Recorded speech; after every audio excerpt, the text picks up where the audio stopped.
Tata Anshu.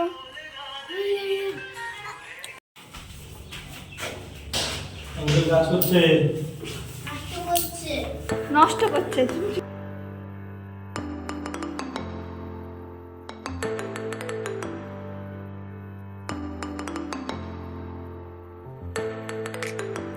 Radhe Radhe everyone, তোমরা কেমন আছো? আশা করছি সবাই ভালো আছো, আমরাও খুব ভালো আছি। তো বাড়িতে হচ্ছে কাজ, আর তার মধ্যেই পড়ে গেছে জামাই ষষ্ঠী। আর যেহেতু জামাই এবার বাড়িতে রয়েছে, সেই জন্য জামাইকে নিমন্ত্রণ করা হলো। তাই পরের দিন সকাল সকাল ঘুম থেকে উঠেই জামাই ষষ্ঠীর দিন আমরা চলে গেলাম বাবার বাড়ির দিকে। এভরিওয়ান, তো যাচ্ছে জামাই ষষ্ঠীতে। চুলগুলো কি করে রেখেছি বাবা গরমে। কোথায় যাচ্ছি আমরা? গোপাল মামা বাড়ি। গোপাল মামা দেবে? হ্যাঁ।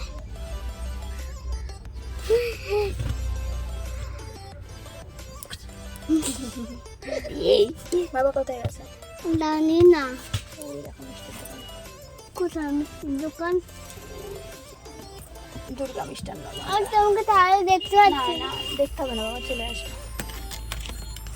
যেহেতু ফার্স্ট টাইম যাচ্ছি নিজেরা গাড়ি চালিয়ে, মানে নিজেরা বলতে অংশুর পাপা গাড়ি চালিয়ে যাচ্ছে ফার্স্ট টাইম। একটু আমাদের একটু করছে নেই। নৃসিংহদেবের নাম নিয়ে যাই। মাম্মা চশমা মুখে দেয় না। তো টাটা, দেখা হচ্ছে। তো এই প্রথমবার না অংশুর বাবা আমাদেরকে নিজে ড্রাইভ করে আমার বাবার বাড়িতে নিয়ে যাচ্ছে। তো একটু টেনশনের মধ্যেও ছিলাম, আর জানিও ভালোই ড্রাইভিংটা শিখে গেছে। তাও একটু যেহেতু অনেকটা দূর এখন পর্যন্ত যায়নি, তো একটু মনের মধ্যে একটু সংকোচ হচ্ছিলো। যাও হোক, ভগবানের নাম দিয়ে যাত্রা শুরু করলাম। তো ভালোইভাবেই পৌঁছে গেছিলাম, কোনো অসুবিধাই হয়নি। তো এসেই দেখি ভাই ওইদিকে জামাই ষষ্ঠীর জন্য রেডি হচ্ছে।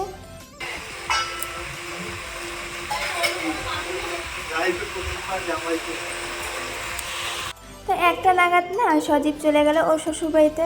তো ও বেশ এক্সাইটেড ছিল, কারণ বিয়ের পরে প্রথম জামাই ষষ্ঠী বলে কথা।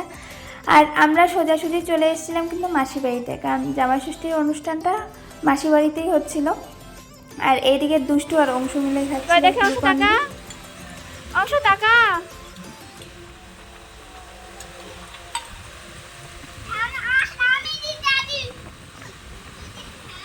তো আমাদের বিদায় জানিয়ে ভাই রওনা দিল ওর শ্বশুরবাড়ির দিকে।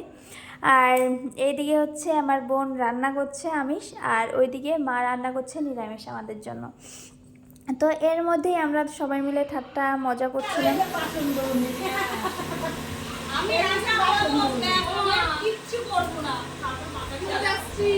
তো হাসি মজা করতে করতে রান্না বান্না হয়ে গেল। এরপর থালা সাজিয়ে জামাইদেরকেও খেতে দেওয়া হলো।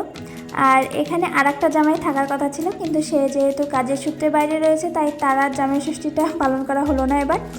তো যাই হোক, জামাইরা খেয়ে যাওয়ার পরে এরপরে আমরা 3 বোন বসে পড়লাম। আর অনেক দিন পর না এই কলা পাতা দেখে বেশ খেতে ইচ্ছে করলো কলা পাতায়। তো আমি বসে পড়লাম এদিকে ভেজ থালি নিয়ে, আর ওইদিকে দিদি আর বোন বসে পড়লো নন ভেজ থালি নিয়ে। তো আমার থালিতে ছিল হচ্ছে পটেশ্বরী, আর হচ্ছে পাঁপড়ের তরকারি, পাঁপড় ভাজা, পনির পাতুরি, স্যালাড, আর কাঁকরোল ভাজা, ভেজ ডাল ছিল, আর চাটনি। তো ফার্স্ট টাইম আমি পাঁপড়ের তরকারি খেলাম, তো আমার কাছে বেশ ভালোই লাগলো। আর এর পরের দিনই আমরা চলে আসব, সেই জন্য মা সকাল সকাল উঠেই আগে গোপালকে ভোগ লাগিয়ে নিল ভুনা খিচুড়ি, আলুর দম, মিষ্টি আর দই দিয়ে, সঙ্গে ছিল শসা। তো গোপালকে ভোগ লাগানোর পরে সেই প্রসাদটাই আমাদের দিল। তো আমরা খেয়ে নিলাম। আর ভিডিওটা এই পর্যন্তই। ভালো লাগলে লাইক, কমেন্ট আর শেয়ার করতে ভুলো না। চ্যানেলটাকে সাবস্ক্রাইব করে দিও। তো আজকের মতো টাটা।